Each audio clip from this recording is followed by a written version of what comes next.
Hello student, मैं नवनीत कुमार कक्षा 12 भूगोल विषय के अंतर्गत मानव विकास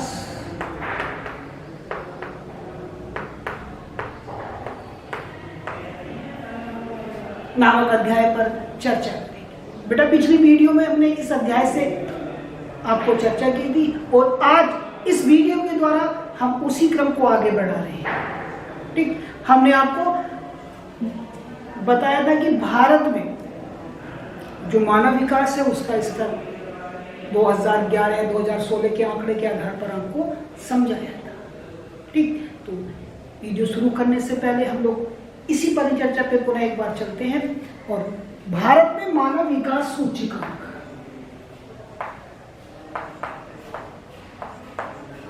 भारत में मानव विकास सूचकांक,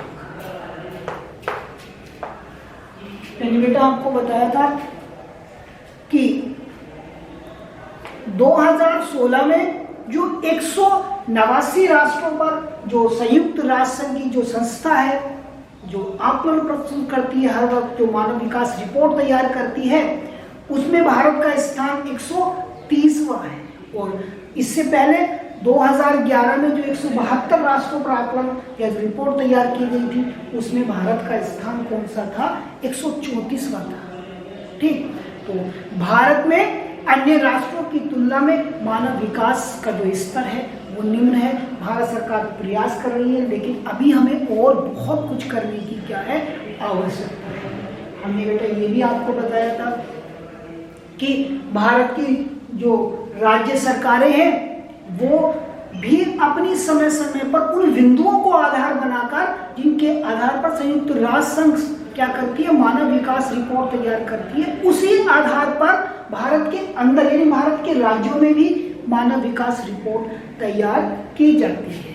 और संपूर्ण भारत के आधार पर भी भारत सरकार क्या करती है, मानव विकास रिपोर्ट तैयार करती है। आपकी बुक में 23 राज्यों के आकलन के रूप में एक सारणी दी गई है और उसमें दिखाया गया है कि किस राज्य ने मानव विकास सूचकांक में कितने अंक प्राप्त किए हैं और वो कौन सी कोटि प्राप्त करके किस स्थान पर है, किस श्रेणी में है।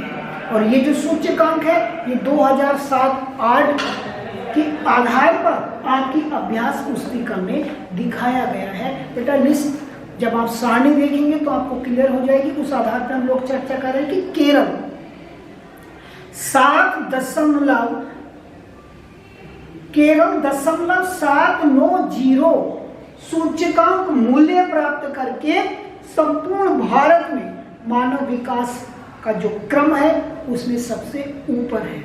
और ये 23 राज्यों की एक रिपोर्ट है और इसमें छत्तीसगढ़ सबसे नीचे पायदान पे है और उसकी कोटि क्रम है 23, यानी आपकी केरल राज्य सबसे ऊपर है। और उसके बाद अगर आप सबसे नीचे वाले राज्य की पर दृष्टि डालेंगे तो ये जो आपकी सारणी है इस आधार पर आप लोग समझ पाएंगे कि जो छत्तीसगढ़ राज्य है वो कोटि क्रम में सबसे निम्न स्थान पर है। और इसमें अगर आप सारणी देखेंगे तो आपको ध्यान से ये पता चलेगा कि केरल के बाद दिल्ली, हिमाचल प्रदेश, गोवा, पंजाब, ठीक, ये ऐसे राज्य हैं जो कोटि क्रम में नीचे की ओर आपको दिखाई यानी बढ़ते हुए दिखाई देंगे। इसको समझना है कि तालिका में 0.790 संयुक्त सूचकांक मूल्य के साथ केरल कोटि क्रम में सबसे ऊपर है। उसके बाद दिल्ली, फिर हिमाचल प्रदेश, गोवा और पंजाब जैसे राज्य आते हैं। इसके अनुसार या इस जो सारणी के अनुसार बिहार, छत्तीसगढ़, उड़ीसा ये ऐसे राज्य हैं जो कोटि क्रम में निचले पायदान पर हैं। क्योंकि आप टेबल देखने के आधार पर भी स्पष्ट कर सकते हैं कि बिहार 0.367 सूचकांक प्राप्त किए हैं और वो कौन से स्थान पर है, वो 21वें स्थान पर है। इसके बाद उड़ीसा का नंबर आता है, उड़ीसा 0.362 अंकों के साथ 22वें स्थान पर है। और 0.358 सूचकांकों के साथ छत्तीसगढ़ 23वें स्थान पर है।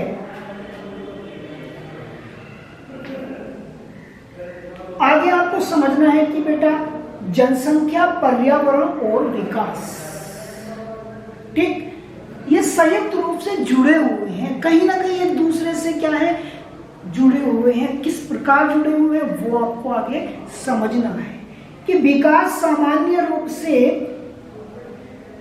और मानव विकास विशेष रूप से सामाजिक विज्ञानों में प्रयुक्त होने वाली एक जटिल संकल्पना है।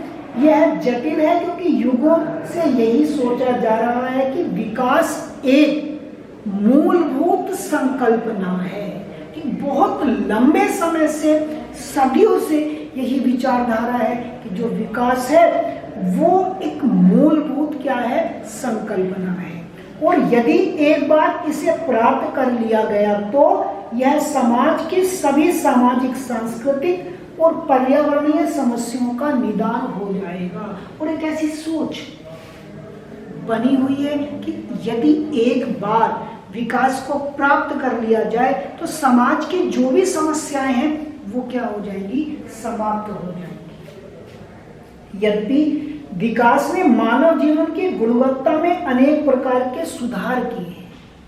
यदि आप देखेंगे तो विकास से मानव जीवन में बहुत परिवर्तन दिखाई दिया है, ठीक, हम लोग अनुभव कर सकते हैं अपने दैनिक जीवन में। हम इस बात को स्पष्टता से समझ सकते हैं कि विकास होने से क्या हुआ है, मानव की जो जीवन में परिवर्तन आया। कैसे आया है, अभी आप एक एग्जाम्पल के रूप समझेंगे। यदि आपको दिल्ली जाना है और बहुत जल्दी जाना है, ठीक, तो क्या करेंगे आप, वायु परिवहन या रेल परिवहन या सड़क परिवहन, किसी भी परिवहन का क्या ले सकते हैं, सहारा ले सकते हैं, और ये विकास है, ठीक।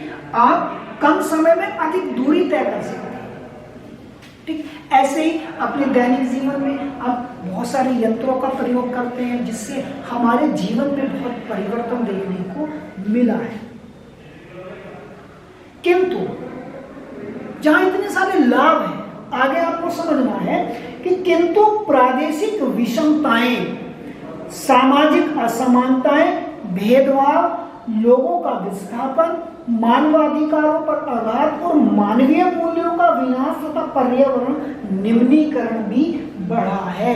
विकास से जहां मानव के जीवन में एक परिवर्तन आ गए, क्रांति आ गई, साथ ही साथ उससे कुछ समस्याएं भी पैदा होने लगी, ठीक। क्या सबसे महत्वपूर्ण है, पर्यावरण, ये निम्नीकरण।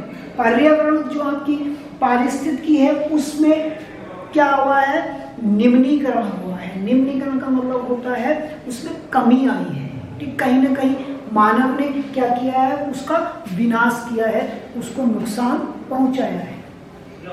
संबद्ध मुद्दों की गंभीरता और संवेदनशीलता को भांपते हुए संयुक्त राष्ट्र विकास कार्यक्रम ने अपनी 1993 की मानव विकास रिपोर्ट में इस विषय को या इस विषय की गंभीरता को देखते हुए, जो संयुक्त राष्ट्र की संस्था है जो मानव विकास कार्यक्रम चलाती है, जो हर वर्ष क्या करती है, जो हर वर्ष मानव विकास रिपोर्ट तैयार करती है, उसने 1993 ईस्वी में जो अपनी रिपोर्ट भेजी थी, जो रिपोर्ट तैयार की थी, उसमें लोगों की प्रतिभागिता और उनकी सुरक्षा 1993 की मानव विकास रिपोर्ट के प्रमुख मुद्दे थे।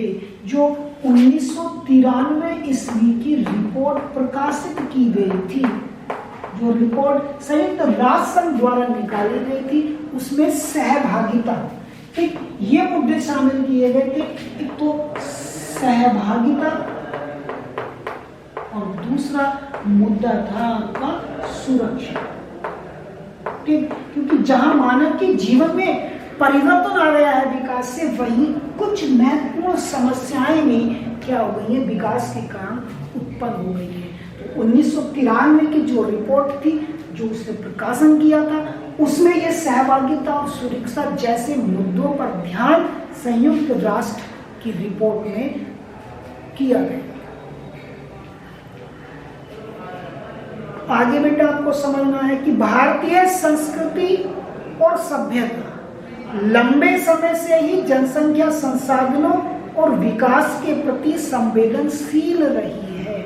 यदि आप भारतीय संस्कृति पर नजर डालेंगे तो ये आप समझ पाएंगे कि भारतीय संस्कृति विकास और जनसंख्या के प्रति बहुत लंबे समय से क्या रही है, संवेदनशील रही है। इसका अर्थ ये होता है कि भारतीय संस्कृति ये जानती थी कि जनसंख्या जो तेजी से बढ़ेगी, जो विकास के अवसर बढ़ेंगे, उससे कहीं ना कहीं हमारी विकृति, हमारे पर्यावरण का क्या होगा, निम्नीकरण होगा। इसलिए भारतीय संस्कृति इस ओर क्या रही है, इस ओर ध्यान देती रही है। कैसे, एक एग्जाम्पल मैं आप लोगों को बता रहा हूँ। हम लोग ठीक जो भारतीय हैं, जो भारतीय संस्कृति से बिलोंग करते हैं, आप देखेंगे वो प्रकृतिवादी है। हर चीज को देवी देवता के रूप में क्या करते हैं, पूजते हैं।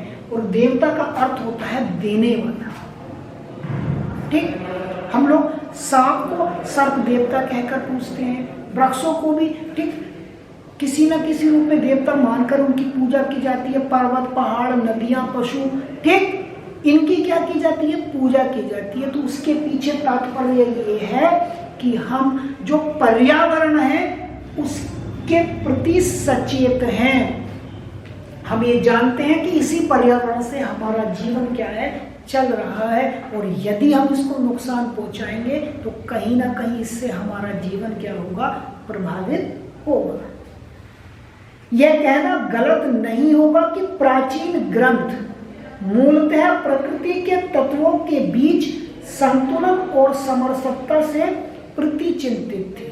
आप भारतीय संस्कृति से जुड़े हुए प्राचीन जो ग्रंथ है उसका अवलोकन करें, उसका अध्ययन करें, तो आप समझ पाएंगे कि ये जो प्राचीन ग्रंथ है इस विषय को पहचानते थे, इस विषय को जानते थे और इसके प्रति चिंतित थे। महात्मा गांधी ने अभिनव समय में ही दोनों के बीच संतुलन और समरता के प्रबंधन को प्रेषित किया था। महात्मा गांधी जी का जो भारतीय राष्ट्रीय आंदोलन से जुड़े हुए हैं, जो भारत की आजादी में महत्वपूर्ण योगदान है, उन्होंने भी इस विषय को गंभीरता के साथ लिया था और उनके सिद्धांतों में इनके समन्वय साफ साफ दिखाई देता है।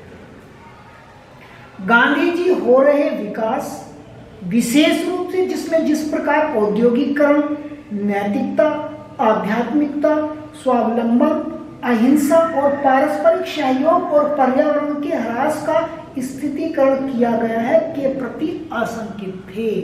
महात्मा गांधी ऐसे मुद्दों पर आशंकित थे जिससे पर्यावरण क्या होता है, पर्यावरण को नुकसान होता है या पर्यावरण का क्या होता है, निम्नीकरण होता है।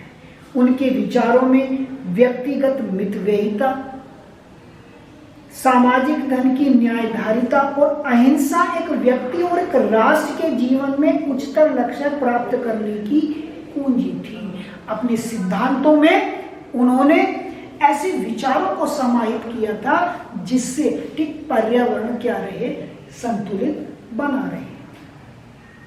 ऐसे ही कुछ चीजें, ऐसे ही कुछ सिद्धांत हमें विश्व स्तर पर भी देखने को मिलते हैं।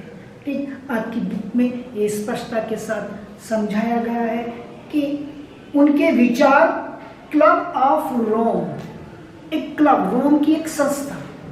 ठीक, क्लब का मतलब आप लोग जानते हैं कि क्लब समान विचारधारा वाले लोगों का एक समूह होता है, उसे हम क्लब की संख्या के रूप में पहचानते हैं या क्लब की संख्या दे सकते हैं। तो क्लब ऑफ रोम की एक रिपोर्ट जिसमें limits to growth, limit to growth, limit का मतलब होता है निश्चित मात्रा में जिसकी सीमा, और ग्रोथ विकास, आगे बढ़ना। ठीक, तो ये रोम का एक यूरोप के राष्ट्रों का एक क्लब, और उसने अपनी रिपोर्ट का जो रिपोर्ट दी उसमें भी क्या कि लिमिट्स ऑफ ग्रोथ, यानी ग्रोथ, लिमिट्स टू ग्रोथ, यानी ग्रोथ जो करना, आपको जो विकास करना वो लिमिट में करना है, लिमिट का मतलब ये होता है कि आपको पर्यावरण प्रकृति को ध्यान में रखकर क्या करना है, विकास करना है। ऐसी एक रिपोर्ट सुमाकर की पुस्तक स्मॉल इज ब्यूटीफुल, ठीक, ऐसे ही वुडलैंड कमीशन की रिपोर्ट आवर कॉमन फ्यूचर, ठीक। आगे अंत में एजेंडा 21 जो पृथ्वी सम्मेलन रियो डी जेनेरो यानी ब्राजील के एक शहर में हुआ था और उसमें एक एजेंडा 21 तैयार किया गया। ऑफ द रियो कॉन्फ्रेंस में भी प्रतिध्वनि से पारित हो गया, यानी ऐसे मुद्दे या ऐसे बिंदु जो प्रकृति के लिए लाभकारी हो वो एजेंडा 21 में भी प्रतिध्वनि से क्या हो गया था, पारित हो गया था, लोगों ने उसको स्वीकार किया था। तो ये ऐसे कुछ विचार हैं जो विश्व स्तर पर इस ओर ध्यान आकर्षित करते हैं कि हमें विकास के साथ साथ पर्यावरण का भी क्या रखना है, विशेष ध्यान रखना है। तो बेटा यहाँ से आपसे एक तो इन पुस्तकों के नाम, इन विचारों के नाम आपसे मालूम किया जा सकता है, वो आपको क्या रखना है, ध्यान रखना है। जैसे limits to growth, limits to growth, ठीक। ये विचार, ये परिकल्पना किसने दी थी, कहां से इसका जन्म हुआ था, वो है आपका क्लब ऑफ रोम।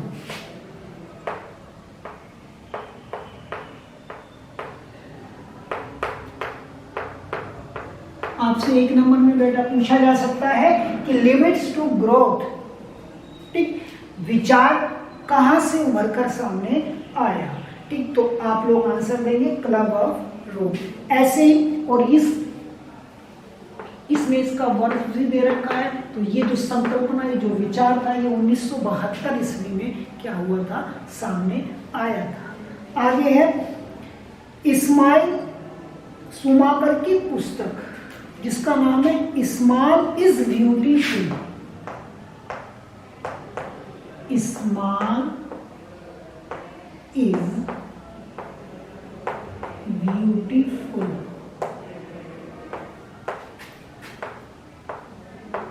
सुमाकर 1974 ईस्वी, ठीक। पावर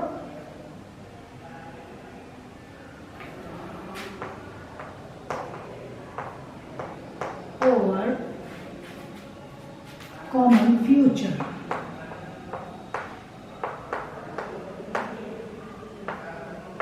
ठीक।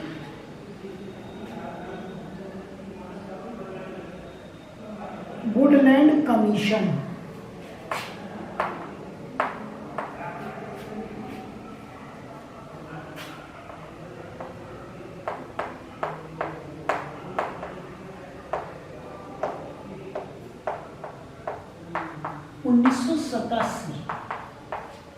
ठीक। एक और संकल्पना, ठीक। तो बेटा ये 3 महत्वपूर्ण विचार, 3 महत्वपूर्ण सोच, ठीक। और ये किसने लिखी, किसने दी, कौन से वर्ष में दी, ये सब आप लोगों को मैं यहाँ पर बता चुका हूँ। एक बार पुनः इस पर चर्चा कर लेते हैं, बहुत इंपॉर्टेंट चीज है। हो सकता है कि आपसे छोटे क्वेश्चन के रूप में इनमें से कोई क्वेश्चन मालूम किया जा सके। जैसे limits to growth, club of Rome 1972,